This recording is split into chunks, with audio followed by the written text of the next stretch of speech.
My name is Julie Kraft and I have bipolar 2 disorder.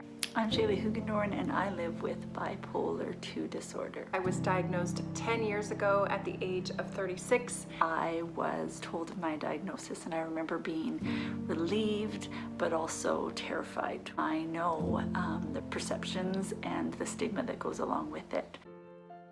I started sharing my story about 4 or 5 years ago. I decided to come forward and start sharing. It's led to me meeting the most amazing people walking the same path. So we had talked about collaborating. My greatest hope is that others will hear our stories and feel less alone. We can offer insight and give the world a real life living example of what bipolar disorder can look like. This is bipolar. This is bipolar. Hi everyone, welcome back to another episode of This is Bipolar. I'm Shaley Hoogendoorn and this is my co-host. Hi everyone, I'm Julie Kraft. We are, as usual, super excited to be here together filming another episode about our experiences with bipolar. Yep, and anxiety and everyday anxiety. And I think I was just thinking when you said we're super excited to be together, and I was just thinking to myself, like, I couldn't do this alone. Like, we sound chipper and happy, but I think if I did it all by myself, I don't think that I could do it. So I just wanted to say that I'm really happy to be here with you. And we'll add in there, super excited, anxious, a little worried, because I think what you're going to hear in this episode, probably more than any of our other episodes, is that we are still very much on our bipolar journeys. And, we both still definitely deal with daily anxiety and all the thoughts that come with that. So we're going to dive into that in more detail today. So yeah. And it brings us back to our roots. We were talking about how, because we've been, doing it for a while and we both love like dressing up in clothes and all this stuff. So I feel like sometimes one of my anxieties is that we come off so put together and like, look, we'll give you advice about bipolar. And we have experience. And of course we have tips and tricks and things like that. But basically what we have to offer is our lived experience. And we know bipolar isn't curable. So this is something that we still live with. So even though we may look like we have a lot of strategies, actually using them doesn't always happen. And so we just thought that it would be healing for us, but also comforting to others to hear that this is and can be a daily struggle. And that's what we're going to focus on today. So but which makes us even more nervous and brings up the anxiety because it's like this onion layer of vulnerability, and we're at the core here, right, friend? yeah. Well, I would love if you could get us started with just walk us through some of your, like an example of your everyday anxiety or some of the things that make you anxious and what that looks like in your life. I would just love to hear. You bet. I'm going to share it all. And I was thinking this morning, as I was getting ready, of all the episodes that we have recorded, I think this one was maybe meant for me because still, I was diagnosed back in 2010. And so, along the way, of course, I've tried my best to learn about my disorder. I chose the path of medication. I make sure to do all the things in terms of sleep and stuff. But this, by far, yes, I still struggle with anxious thoughts, worries, even catastrophic thinking. And so there are so many examples that I could share, but I'll dig into one because it's very recent, as in within the past 2 weeks. So a lot of times my anxious thoughts will be in regards to relationships, emails, texts, whether they're returned or not returned. And so I shared in a previous episode, we've just moved to a new part of the world, Arizona. And so I've had the chance to meet some amazing new people. And so even to this day, for me to invite someone over to my house is huge. A lot of anxiety around that, but it's just a huge step. I have a lot of insecurities. I'm not the best cook. And so I reached out in text to this one friend and I finally got up the courage to say, would you love to come over for brunch? And I even went as far as to throw out a few dates. So I gave her 2 different dates. We had a school break. So I wished her, a happy weekend, a happy break. And so I get a text back and it just says, have a wonderful weekend too. See you soon. Ah! So of course I go back, I reread the text. I definitely did invite her over and she responded and completely ignored the invite. Of course, instantly I took it as, these are all the thoughts. Oh my goodness, I came on too strong. The dates were too soon. I didn't give her enough time. Maybe I've been taking all the signals of our friendship the wrong way. And she really never wanted to be my friend in the first place. She was, sympathizing and giving me, this courtesy friendship along the way. And I'm like, oh my goodness, it's just like the thoughts just went on and spiraled and spiraled. And then I was faced with a decision. Do I text her back? And risk rejection again? Do I just call it a day? The friendship is over, mourn the loss of that, and then, try to carry on with my life. And so I actually talked to quite a few people, asked for their advice. I talked to one of my daughters, very wise one, and she said, Mom, you've got to look at all of the information in front of you. Did anything happen? Did you do anything that would cause her to never want to speak to you again? And I, no. And she goes, I think you might want to just reach back out one more time and just, super casual, like, hey, did any of those dates work for you? Took everything in me, but I decided to do that. And I instantly get a reply. I am so sorry. I was in such a rush when I read your last text. I completely missed your invite for brunch. I would love to come over. I'm so excited. And like in that moment, I reached back out to my daughter and said, basically, you were right. I reached back out. There was nothing wrong. We're the best of friends and everything in my world was right again. And that's happened so many times throughout the years. And I don't know why I don't, why I forget that usually 99% of my thoughts are not rooted in truth or reality. And 99% of the time, things work out just fine. And so I was almost at the point of never reaching out again, avoiding her in the school parking lot, being angry, hurt.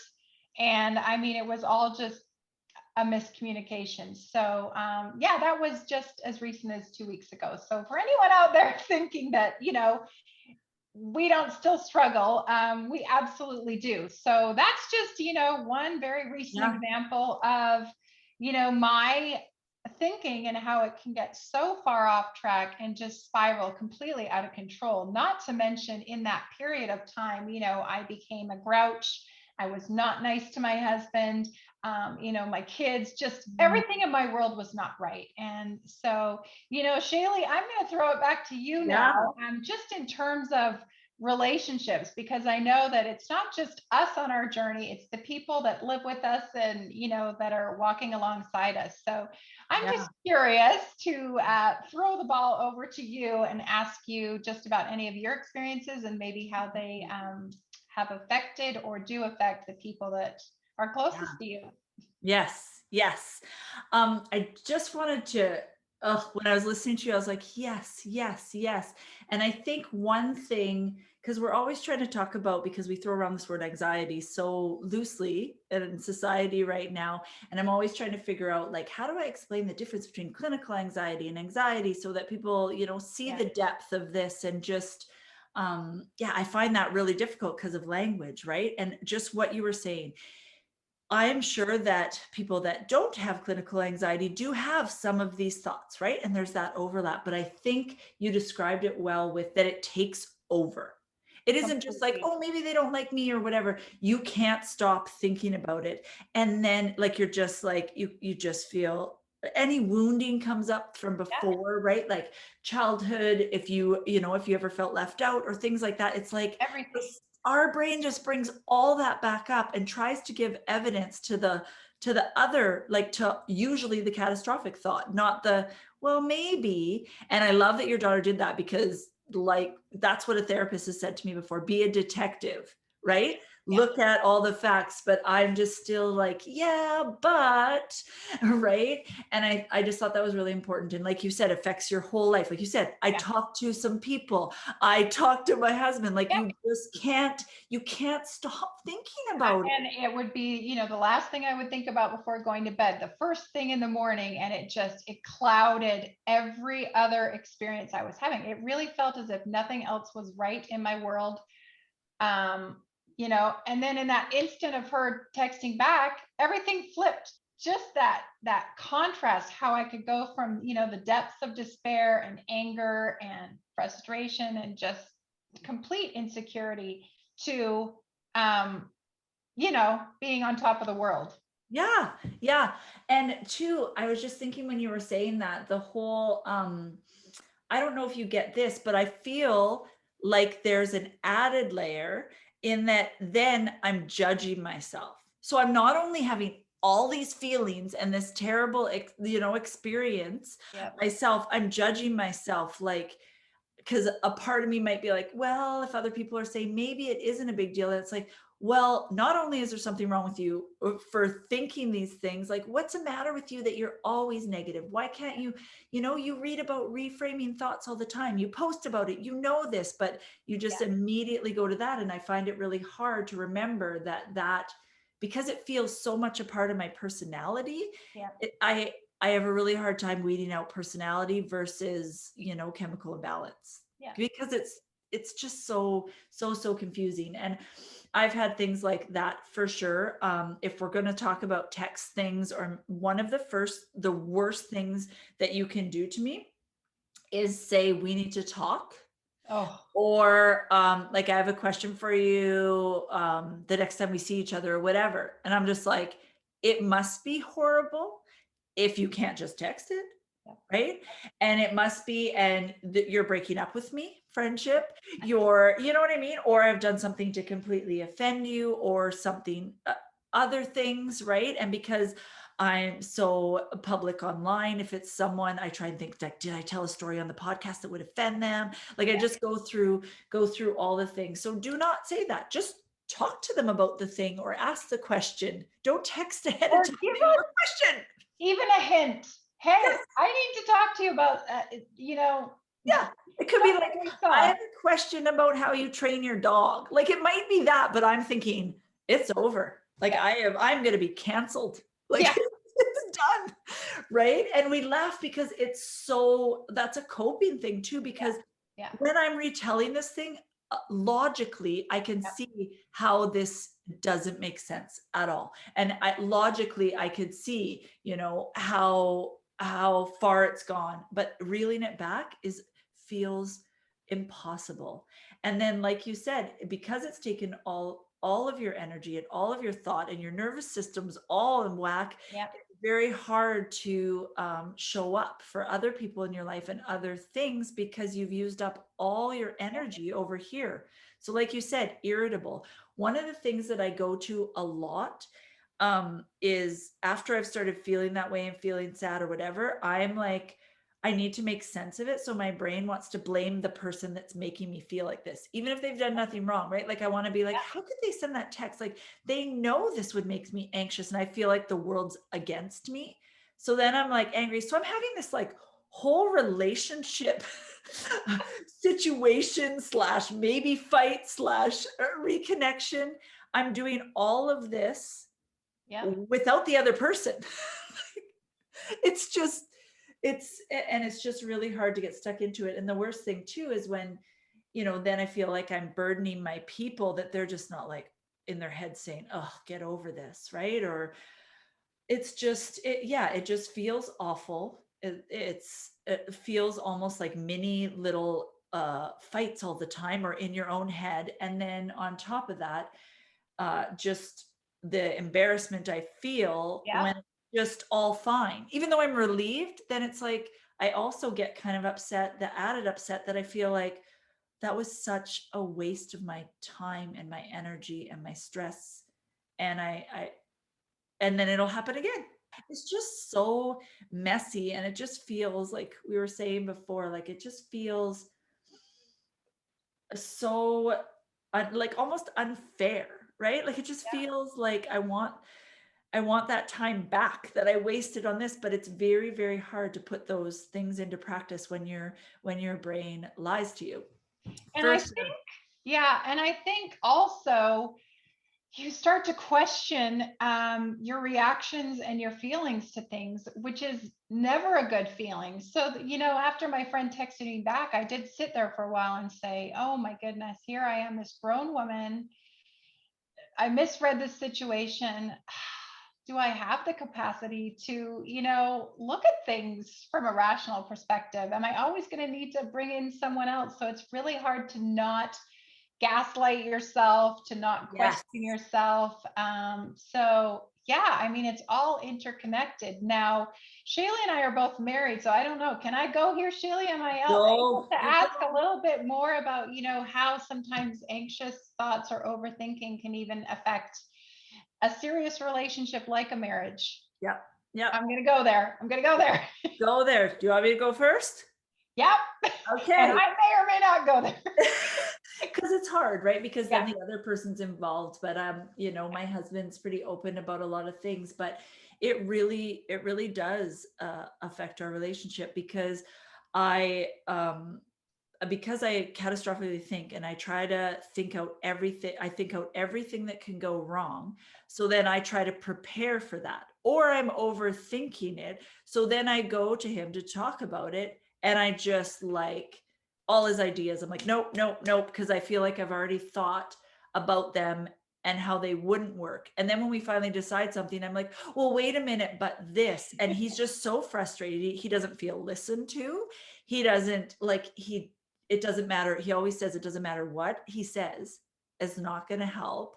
And then I kind of do like, he'll even do the like, do you want me to just listen or help?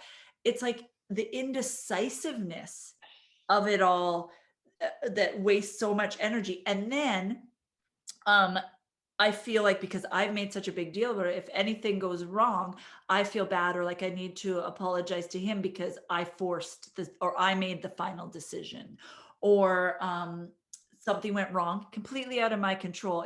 It's my fault. I should have anticipated, I don't know, that there would be something that's totally out of my control and I can think of when the kids were little and like packing the diaper bag or going to places, you know how it's a big deal, especially when you have two kids, they were under two, three, I don't know numbers. They were very close together. And so it's helpful to have all the things that could help you if something went wrong. If there's a blowout in the diaper or they might need snacks or they might need this or right. I don't like, it makes me very anxious to not have the things I need Yeah. when I'm in a hard situation. So I try to, and it's impossible. So then we go out and the one thing that we would need, like it was cloudy and we went out and I didn't have the sunscreen. I'd be like, you are the worst mother. Like, how could you not have thought of this? Like just beat myself up about all these things Yeah. and then half of them don't go wrong. And then when they do, that feeds into when the next time Yeah. I'm like, yeah, but it did go wrong that time. It could again. Yeah. Yeah. Absolutely. Yeah. And so sorry.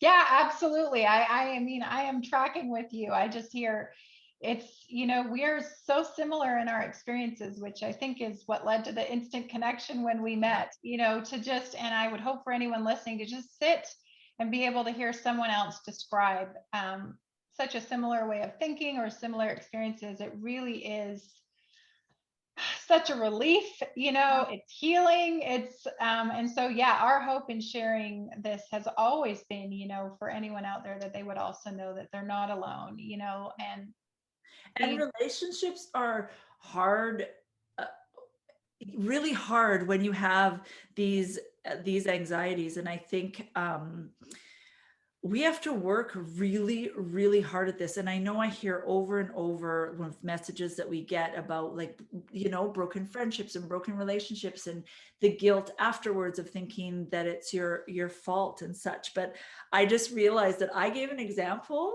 I just watched what I did. I gave an example. I said, talking to Julie earlier about recent stuff, and I gave an example with the kids. And I just thought when I did it, like, I think that I'm doing that to protect myself from just admitting that like yesterday or Yeah. like last night, that it actually really, really affects, yeah, relationship. And then I was telling Julie, like, then, you know, I preach boundaries, people in my relationship make a boundary with me and I can't handle it. Right. Or, yeah, I'll talk about over explaining in a minute, but tell us something, make me feel better Yeah. when I'm Well, and showing all my insecurities, and that we just want, despite the pictures you may see on our Instagram, yeah, such like our we're a relationships mess. are hard and rocky. And then two, Yeah. feeling like it's all our fault. Like I've had people say to me before, "Oh, your husband's a saint because of, oh, you're so lucky that he still Puts is." up with you. Yeah. And meanwhile, like it's also, that's not fair either, because we could talk about his things, but I do Yeah. carry a lot of that. Like if anything's wrong in our relationship or we aren't in sync or whatever, I immediately say it's me because I'm bipolar and I'm Yeah. overthinking. I blame everything on myself. How Yeah. about you? Yeah. Oh, absolutely. And I think for so long, and I still struggle with this, I used to think, my husband does have his act together. I used to, tell myself he's much more stable, and yes, he is putting up with me. And oh my goodness, I am the weaker partner. I'm the more unstable partner. And Yes. that is just a very, very hard and dangerous path to go down. But I think that's my default. Someone once used an analogy that our brains are sort of like what do you call the tower at the airport?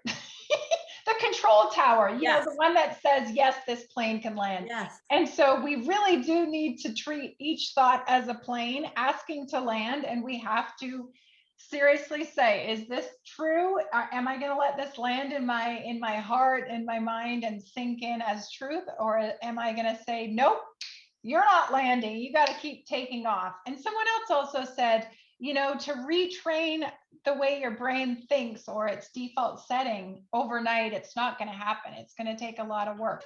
This is such a big struggle for me that not sure if all the listeners know, but I did write a lot of my story in my memoir. And so, this is such a big part that I have a chapter called Irrational Fears and Overreaction. And Yes. if you'll let me co-host, Yes. I'll just read a bit because sometimes it's hard to articulate exactly, Yes. how much, but here we go. It's story time with co-host Julie. Woohoo. So oftentimes it's what I did best. Overthink, obsess, catastrophize, jump to the worst possible conclusions, and then stay in that state of unrest for far longer than I ever should. I would even worry if the neighbor's cousin's mother's brother's cat had fleas and was up to date on its immunizations. Hey, if you were hanging with me, there was never a reason for you to stress. You could sit back and relax because I had you and the entire universe covered. Oh And my so gosh. you can only imagine how intense things got when it came to worrying about me, myself, and I. I'm going to keep going. Yes. Sit No. back and grab a coffee. In the past, my most dysfunctional reactions came when emails went unanswered. Within the first few seconds, I started sweating. By minute 2, I was spiraling out of control. After 5 hours of not hearing back, drenched in sweat, feverishly checking my inbox along with my blood pressure. Was it something I wrote or didn't write? Had my well-intentioned words been taken the wrong way, the right way, some warped way in between? I would lie in bed each night and reread my messages, word for word, syllable by syllable, with every possible intonation. Was my, hey, hope you're doing great, been interpreted as, you are such a loser, your existence is forgettable. Now, there's a very slim chance that things might have taken a turn for the better, but I highly doubt it. Or had my, hey, I hope your summer plans are as exciting as mine, morphed into, you're pathetic. If you hadn't realized it before, my vacations are far superior to yours and always will be. So sending up follow-up clarifications and extensive apologies constantly crossed my mind. Never once, nope, not once did reason or rationality enter the equation. Nope, I never ever considered the possibility that people were busy living their lives with high-powered jobs, kids to care for, vacations to take, dogs to walk, and cats to shampoo. So it goes on and on and on, but Yes. I I'll wrap up by saying, thank goodness my fears were almost always proven unfounded. I would eventually receive replies within a week or 6 months, and my paranoia would be put to rest. I hadn't offended anyone. There was usually an apology or half decent reason for their tardy reply, a jam packed schedule, a trip to the moon, being trapped in a full body cast, or having just come out of a coma. So that was a little long winded, but just No, just so a good. glimpse. And it seems, and it still seems to be, that it is constant. And I don't think I've known a time in my life when my mind wasn't whirling.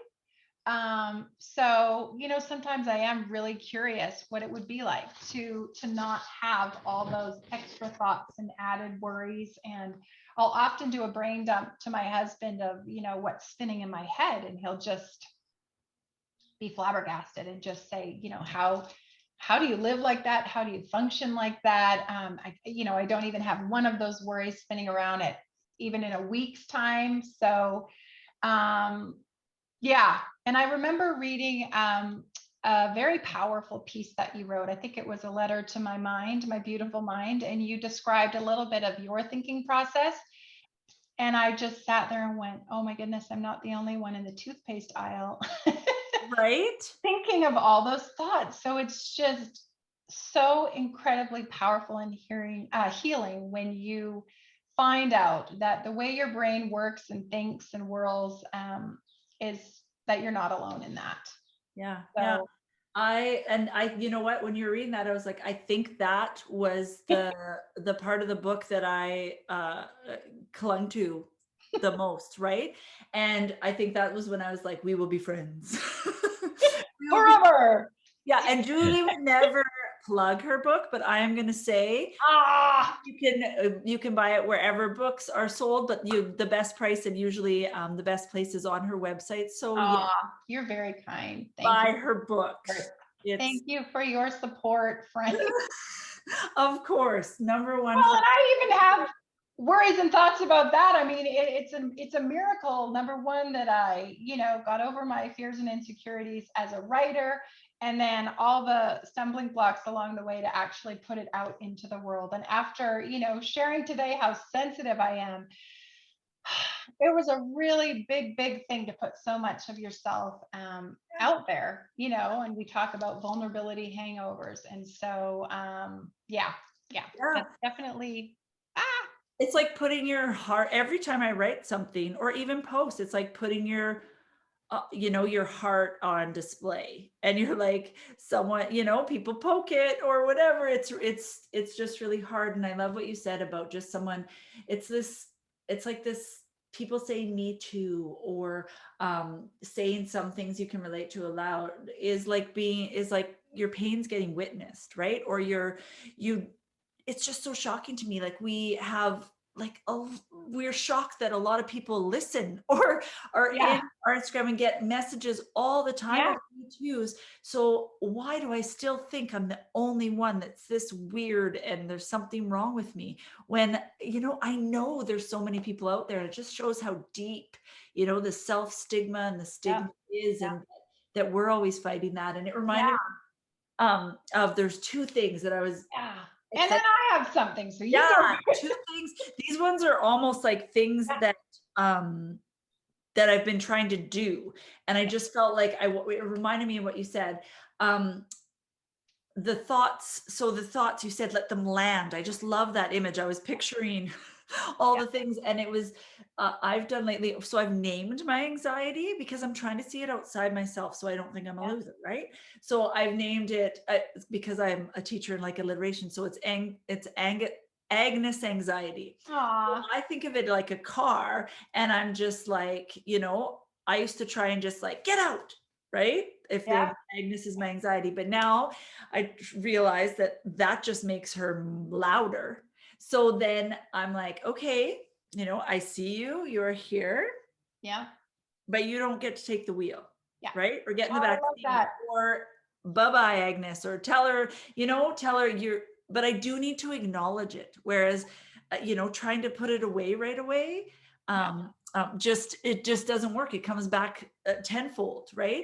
And another thing was I follow this, and I'll put it in the show notes. Her name's Elise Myers, and I just love her, the way she can put her stories and anxieties. And she has a saying that she says either in her head to herself, or she actually uses it with other people when they try and put things on her. Her thing is, I don't receive that. So I cannot believe how many times I say in my head that now, like, okay, I'm saying you're a loser, you're a burden. My big thing is being a burden to everybody by saying, all the, like my existence is just a burden to my friends and family and just to the world, right? I just have this whole, it's one of my things that I'm working through. And I just am just like, I don't receive that. Nope. And like now I'm going to think of the airplane because I love visual. You're not landing. I see you around there. You're going to have to find somewhere else to land, or you're welcome to go around and fly around and around, but I do not receive that. And you will not land. And then try my best to do every strategy I have to keep going. Does it always work? No, but I think that, all those little steps, I think we need to get miraculously rid of the thought, which makes things worse. And I think the more therapy and the more I'm learning is that acknowledging it is the first step. Doesn't mean it feels better yet. Yep, But it's exactly. Well, oftentimes, the minute you tell yourself, don't think about this, what are you automatically going to do? That's all you're going to think about. So I read somewhere once that the better thing to do is just focus on how you want to feel, or instead of not thinking the thought. So say if I'm driving and I'm really anxious at driving and I think I'm going to crash or something's going to fly off a truck, which often happens down here on the freeways, instead of, don't think about that happening, I think, how would I want to feel? Well, I'd like to feel more confident behind the wheel. I wish I was more calm. And so just to sort of shift the focus, it's there. And instead of trying to, shove it away or deny it, it's sort of finding this way to, sit with it. And there's no miraculous over the night cure, but the funny or not so funny thing is, as advocates, even these anxieties and worries creep in right down to interviews that we give. And even some of the interviews. So I would love for Shaley, you to even shed light, even as advocates, and even with this podcast, we have. Because we borrow confidence from each other on here, right? So then, but there's been times where both of us have been like, take it all down, burn it all down. It's all awful.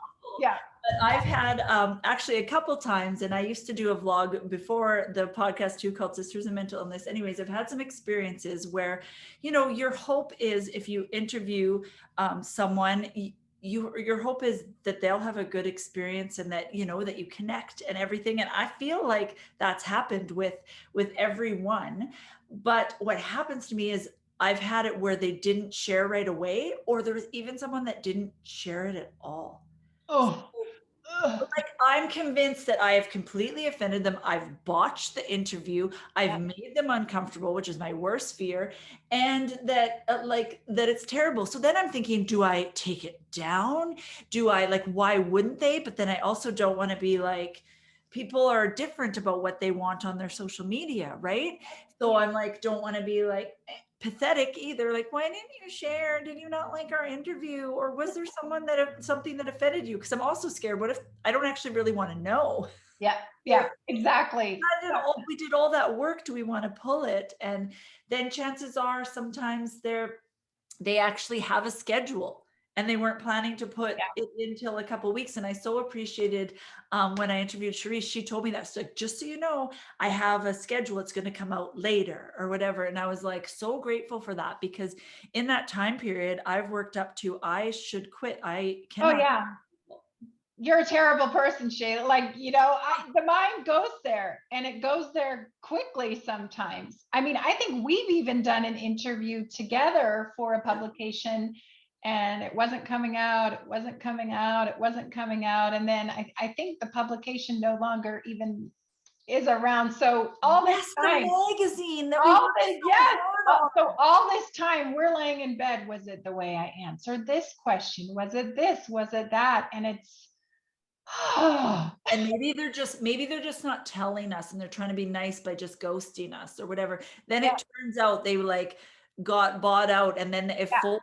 Because then I was like, I saw another post of another story since then, and I'm like, they chose that. Like, oh, I know. and Julie and I, like, when you overthink things, we work so hard because there was like, so it was such a detailed interview. And I mean, we know now we have Yeah. those things. It wasn't a complete waste, but that was a lot of time. And I actually had this with another podcast, came out a year, maybe even longer, a year later, right?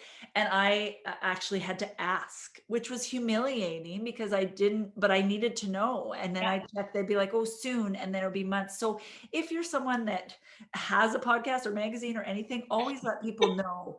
Yeah. Right. And I do that too, because Julie and I we go with our flow and our creativity. So we're not a podcast that's like every Thursday at 10 a.m. we drop, or every second.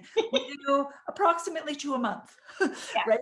So Yeah. we always tell our people, we don't know the exact date. We know it will be in this month, and we will give you In a this couple year. days. Yeah, in this year. But yeah, like after that long. And then I was like, because I forget what I say, I was like, will I still feel the same? It was a year ago. You learn a lot in a year. Luckily, it was, but there was like, I didn't even mention the podcast in it because it didn't exist when the interview went in, and it was Oh, right. The other thing is, this is our heart and our soul and our yes. stories that we're pouring out. And so the minute you feel like it's being rejected, I mean, that is Yeah. your heart and your soul and your thoughts and your experiences that. And you're old, like, but we both carry, even though we're trying to rewrite the story, these shame stories, right? Like, I'm Yeah. sure when you put your art out there, it feels like, like this is still, rejection is hard. But I think it's that it felt like my greatest shame story for so long. Like, Yep. people are like, Yep. don't you feel good? People listen, like, because we were like hoping to have a couple listeners, right? And it turns out there Oh, are I know. I there are know. people. But still, it's like, we always joke, like, this wasn't what we thought we would be, like, Yeah. quote unquote, like, known for. Yeah. Like, Yeah. like, do you want to be, it was the thing we were trying to hide. And then now it's, when you Google us, it's the most First known. thing that pops up. Well, and I'm so thankful we have each other when we go through these insecure moments when it comes to our advocacy or interviews. I mean, thank goodness we can get on here, and say to each other, encourage each other, like, no, that interview is fantastic. And, another thing my husband always sometimes needs to remind me all the time is it's not always about you. Which I often think. And so, to find out that my friend was busy getting ready for a trip out of town, she skipped over my brunch invite. It had nothing to do with me. And, I instantly, out of insecurity, my default setting is that it's a flaw with me. It's all about me. And I also need to here's a little tiny offshoot. Yeah. I've had darker times in my life when I have a hard time responding to texts, responding to emails, and I need grace with that. And so I actually have someone, it's been a month. I'm going to email them right after we stop recording. But, I also need to be gracious, because I know there have been times where I've probably left someone else on the other end, hanging and wondering. And so, I'm always sure, though, to apologize and not make excuses. Yeah. There's only so busy someone can be. So sometimes I'll usually just leave it at, sorry for my slow reply. Yeah. Yeah. I was not shampooing my cat. Yes. Well, and that's the same actually with this, with our Instagram. Like, it's just me and Julie, y'all. And a lot, Shaley. You do so much. I'm so grateful.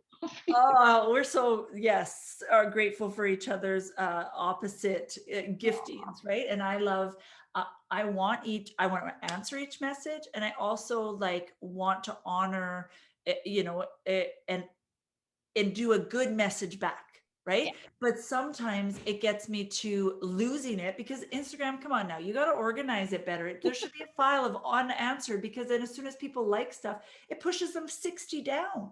Right. And if you read it, anyways, that's a whole nother story. That gives me anxiety, but I know I've missed some. Or if they've asked, I want the answer to be so good and caring or whatever, that sometimes I end up not answering and it getting lost at all. So I always make sure I at least heart it.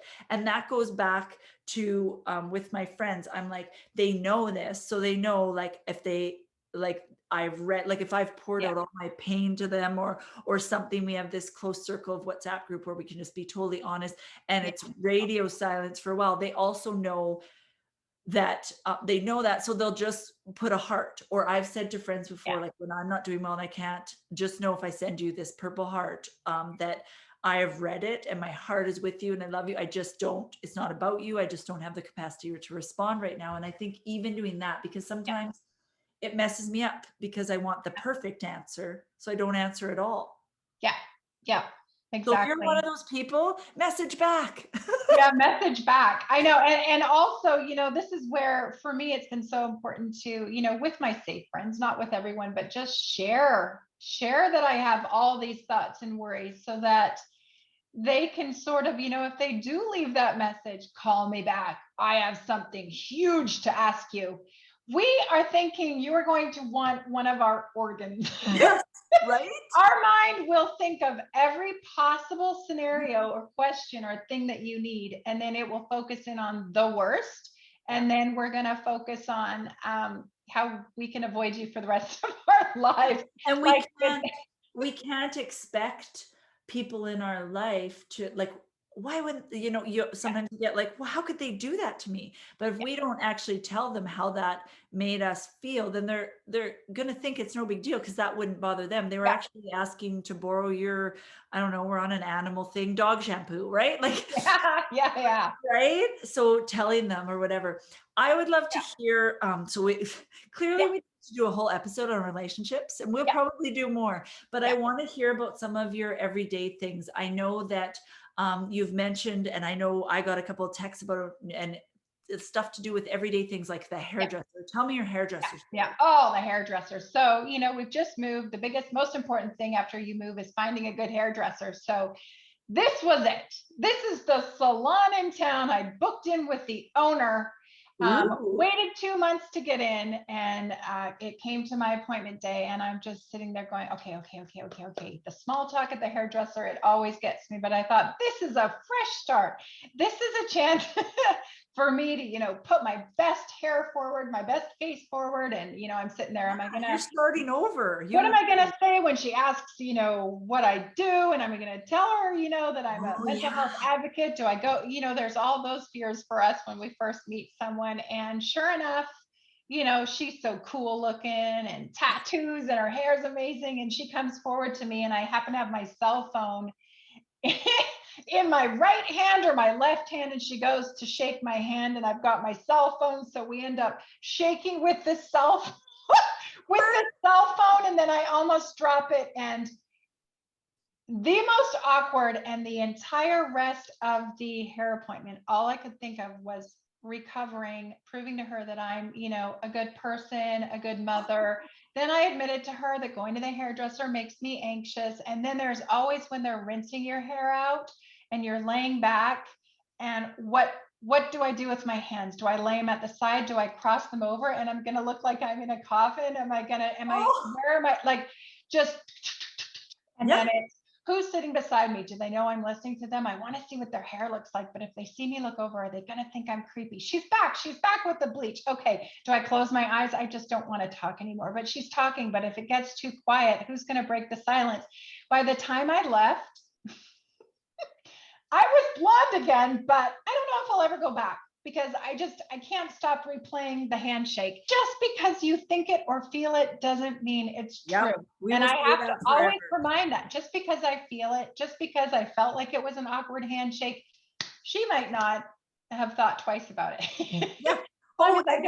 That's usually the case, right? Yeah. Oh, yes. But I've talked to a lot of people that also struggle, with that awkward hairdresser. I mean, it's the reason I didn't go for 9 months, just because what do you talk about after hour 3? Well, it's like, yeah, look how much hair I have. Yeah, I've had, and actually I'm having a lot I of love your hair. anxiety, and I like, we can laugh about it. And to some people that might not have anxiety, we might seem like superficial, but we're trying to show you that Yeah, everyday yeah, things like doctor's appointment, like a lot of those things. And then also sometimes not. For me, I don't know if it's the same for you, but sometimes I breeze through nothing because I'm an extrovert and I'm yeah. fine. But then there's some that aren't. I'm going to tell you one that I just thought of, and it's kind of medical and gross, but I think Okay. we have I'm to here nuance for it. it. We're here for it. So I had to take a sample. Okay. I had to take a stool sample that wasn't my own for Oh, some wow. Okay. family that was sick. Okay. This is a Yeah, thing. We have to take samples when they were yeah. sick. Okay, so I was already so stressed about it. I was, like getting it right and all these things, and it wasn't me. So I had to, all the things. I had it in a Ziploc bag and then Mhm. another bag. And then in case you could see it, another bag. Yeah. Okay. And you're walking in and the office is small and I'm already like heart palpitating or whatever. Everyone knows that you're there for that. This is normal. Like, I don't need to make this into a big deal, but I'm like sweating. I've already put it off for longer than I should.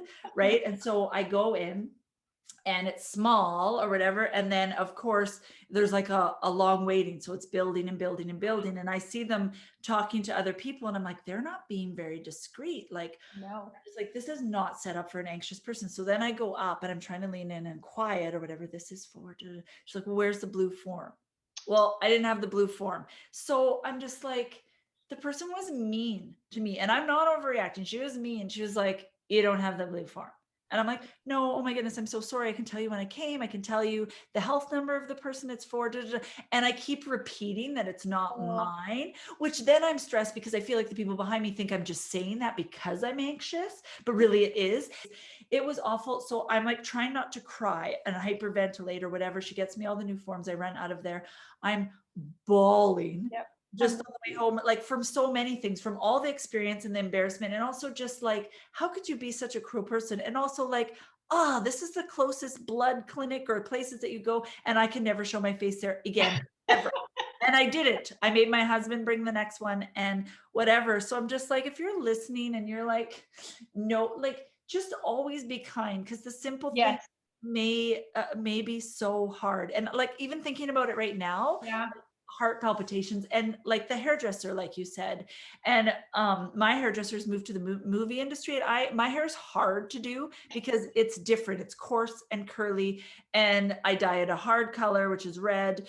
And Beautiful. it's been 21 years he's been doing my hair, and I just don't even know what to do. And y'all can't see, but I Oh. use spray. The gray is to here, like it is time, but the thought of going to someone new, and because I've had things messed up, I just don't even know what to do about that. So when you brought that on, I was like, ugh. Well, yeah, sorry. And I think what to take into consideration, you were talking like, that's why we're so exhausted, and then maybe make other decisions or whatever. Think about how hard it is to think through that and be thinking like that all the time. Like there's no reprieve. Hopefully this gives a little insight into just how exhausting it can be. And I love that you mentioned, for anyone out there listening that does not struggle in this way, I think one of the most hurtful things that I can hear is if I tell someone, how anxious I am as a driver, and they'll just flat out say, oh, don't worry, you'll be fine. I'm like, well, you'll be fine, but it just completely invalidates my feelings, my experiences. Yeah. And there's nothing kinder than that someone can say is, oh, that must be so hard. And is there anything I can do to make things a little easier? And so I know I've mentioned it before, but parking, driving, Yeah. it's right up there on my list. And so I have friends, if we're getting together, they'll actually give me specific directions or specific parking instructions. Yeah. And I can't even tell you how much that means to me, to know that they've listened to me, they understand me, and they're willing to stand beside me in that, not dismiss my fears, but come alongside and do whatever they can to support me and not belittle me. Because I think as a grown adult, I've driven since I was 16, but it's still hard. And it's easy for me to go to that place, what's my problem? I'm such a loser. This is an adult thing that I should be able to do like that. Yeah, And, should. yeah, should. Or And I've something. met so many other adults that either don't have their driver's license yet, are trying to get it, or that have just as much anxiety as I do. And just that feeling, you're not alone and you're okay. And there are a million other things that I can do aside from parallel park. I mean, instead of parallel park. Or, I always say I can parallel park if there was no one around, which is impossible. Never. If I was by myself and there was no pressure and I knew no one was going to be on the street, I could probably whip that vehicle in there, but no, don't even, I just can't.